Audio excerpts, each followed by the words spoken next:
और इस बीच एक बड़ी खबर आ रही, वसीम रिजवी के खिलाफ प्रदर्शन शुरू हो गया है। बड़ी खबर हम आपको लखनऊ से बता रहे हैं। याचिका को लेकर विरोध प्रदर्शन हो रहा है। वसीम रिजवी के खिलाफ प्रदर्शन हो रहा है लखनऊ में। वसीम रिजवी ने सुप्रीम कोर्ट में याचिका दायर कर कुरान से 26 आयतों को हटाने की मांग की है और उसी के विरोध में अब प्रदर्शन हो रहा है। तमाम मुस्लिम धर्मगुरु इस प्रदर्शन में शामिल हो रहे हैं। कल्बे जव्वाद की तरफ से ये विरोध प्रदर्शन बुलाया गया है और उसमें शिया और सुन्नी वक्फ से जुड़े तमाम लोगों को उनकी तरफ से बुलाया गया है।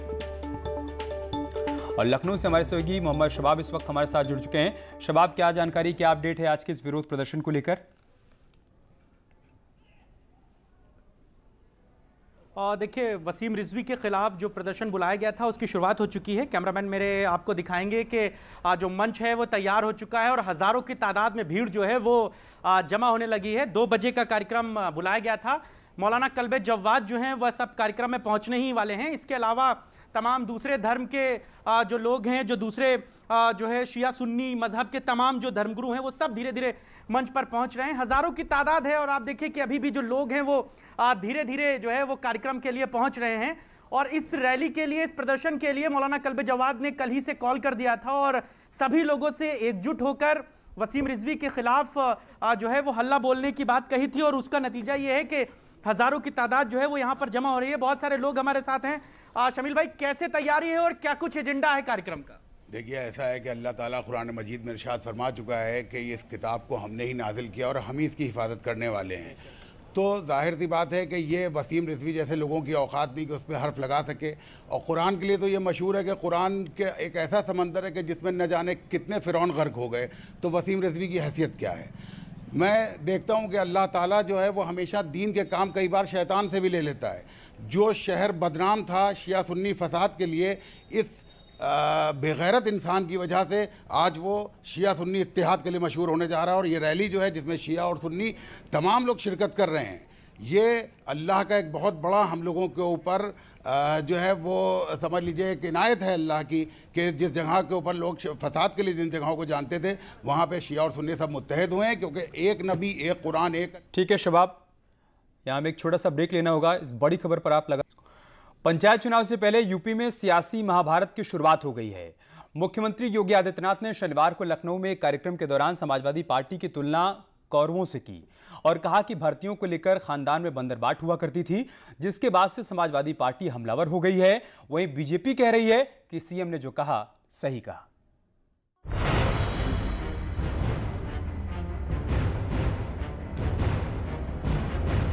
भ्रष्टाचार को लेकर सीएम योगी ने समाजवादी खानदान पर निशाना साधा, जिसके बाद से यूपी का सियासी पारा चढ़ा हुआ है।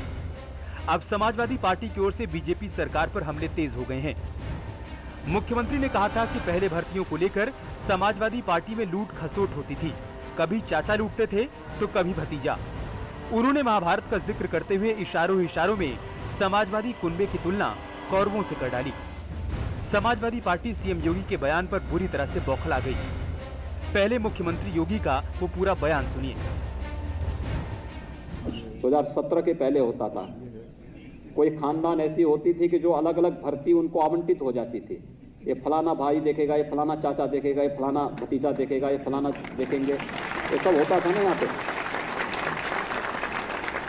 ये चाचा, काका, मामा, नाना, ये सब पहले या तो महाभारत में आपने सुना होगा या पिछले 2012 से 2017 के बीच में अपने नाम सुने होंगे। ये महाभारत के वही पात्र हैं जिन्होंने फिर से जन्म लिया।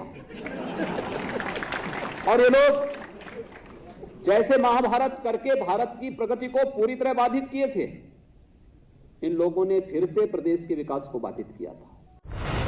समाजवादी पार्टी ने कहा कि हमारी सरकार पर आरोप लगाने से पहले ये देखिए कि आज कैसे जाति धर्म देखकर नौकरियां दी जा रही हैं। समाजवादी पार्टी ने कहा कि ऐसी नाकाम सरकार न कभी आई थी न आएगी। नौकरी की बात करते हैं, आप मिला लीजिए, आप सरकार में हैं। माननीय अखिलेश यादव जी के समय जिन लोगों को नौकरी मिली थी वो किस जाति धर्म के थे, और आपके समय जिनको मिल रही वो किस जाति धर्म के हैं। पिछड़ों का हक खा गए आप, दलितों का हक खा गए आप। एक विशेष जात के, एक दो विशेष जात के लोगों को नौकरी दे रहे हैं और बात कर रहे हैं पारदर्शिता की। इनसे बड़ा कोई बेईमान नहीं। हम तो कह रहे हैं आप समीक्षा करो ना। वहीं बीजेपी कह रही है कि कि हमारी सरकार डबल इंजन की सरकार है और कोरोना काल के बावजूद अब तक 4.5 लाख नौकरियां बिना भेदभाव के दे चुकी है। 2012 से 17 के बीच नौकरियों की लूट थी। 4 आयोगों के चेयरमैन को माननीय उच्च न्यायालय ने बर्खास्त किया भ्रष्टाचार के आरोप में।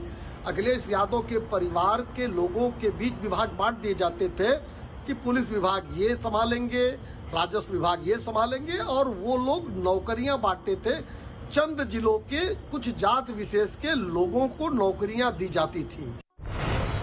सीएम योगी शनिवार को नवचयनित खंड शिक्षा अधिकारियों को नियुक्ति पत्र के वितरण कार्यक्रम में बोल रहे थे, तभी उन्होंने एसपी सरकार पर निशाना साधा था। अब सियासी वार पलटवार का दौर शुरू हो चुका है। Bureau report, news 18।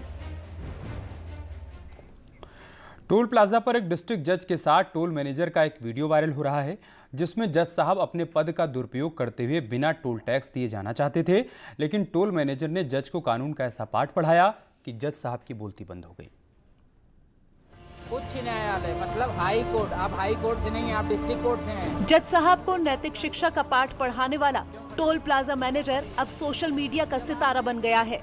Social media पर वायरल हो रहे इस वीडियो को जिसने भी देखा वो टोल मैनेजर की दिलेरी का दीवाना हो गया। उच्च न्यायालय मतलब हाई कोर्ट, आप हाई कोर्ट से नहीं हैं, आप डिस्ट्रिक्ट कोर्ट से हैं। कितनी देर से आपकी गाड़ी खड़ी है? 10 मिनट से। क्यों खड़ी है? क्यों खड़ी है? जब आपने टोल एक्ट पढ़ा है और आपको पता है हाई कोर्ट के जज फ्री हैं, आप नहीं फ्री हैं, आपने क्यों?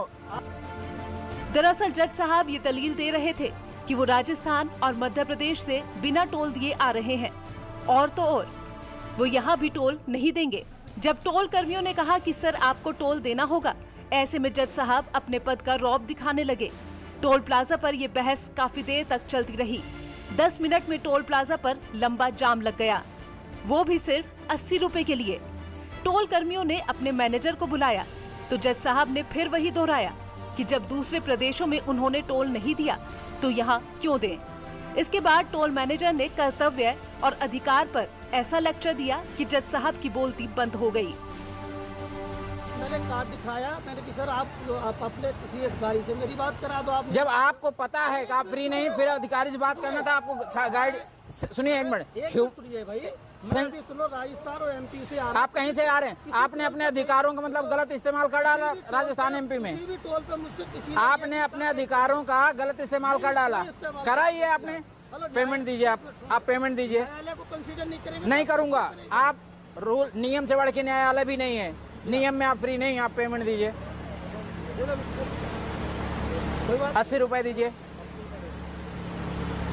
अरे कुछ मिल रहा है ठीक है, नहीं मिल रहा तो उसको हक के लड़ाई ना लड़ो, गलत बात है भाई। आप लड़ रहे हैं, आप 10 मिनट से जाम का। ये ट्रक वाला बेचारा, आप इसका माइलेज जानते हैं 3.5 किलोमीटर देती है, आप फूक रहे हैं उसका माइलेज। आप जैसे लोग देश को बर्बाद कर रहे हैं। हमारा माइलेज नहीं है। सोशल मीडिया पर अब इस वीडियो को देखकर नियम कायदे तोड़ने वाले और अपने पद का दुरुपयोग करने वाले जज का मजाक उड़ाया जा रहा है। वही लोग टोल मैनेजर की तारीफ करते नहीं थक रहे।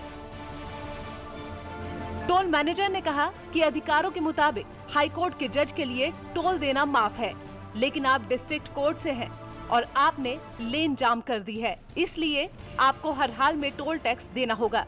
मैनेजर ने कहा कि आपने अपने अधिकारों का गलत फायदा उठाया है और नियम से बढ़कर न्यायालय भी नहीं है, इसीलिए आप 80 रुपए दीजिए। बहस के दौरान जज साहब ने देखा कि लोग उनका वीडियो बना रहे हैं तो वो झेप गए और पर्स निकालकर पैसे देने लगे। टोल मैनेजर ने कहा कि आप जैसे लोग देश को बर्बाद कर रहे हैं। मैनेजर ने कहा कि अगर आप इतने कल्चर्ड होते तो पहले ट्रक को साइड में लगाते, उसके बाद ये बातचीत करते। उच्च न्यायालय मतलब हाई कोर्ट, आप हाई कोर्ट से नहीं हैं, आप डिस्ट्रिक्ट कोर्ट से हैं। कितनी देर से आपकी गाड़ी खड़ी है? 10 मिनट से। क्यों खड़ी है? क्यों खड़ी है? जब आपने टोल एक्ट पढ़ा है और आपको पता है हाई कोर्ट के जज फ्री हैं, आप नहीं फ्री हैं, आपने क्यों?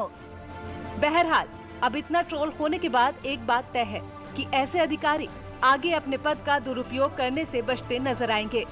साथ ही देश के बाकी टोल प्लाजा पर भी टोल कर्मियों को हौसला मिलेगा कि अगर कोई गलत तरह से टोल टैक्स देने से बचना चाह रहा है तो उसे कैसी नसीहत दी जाए। Bureau report, news 18।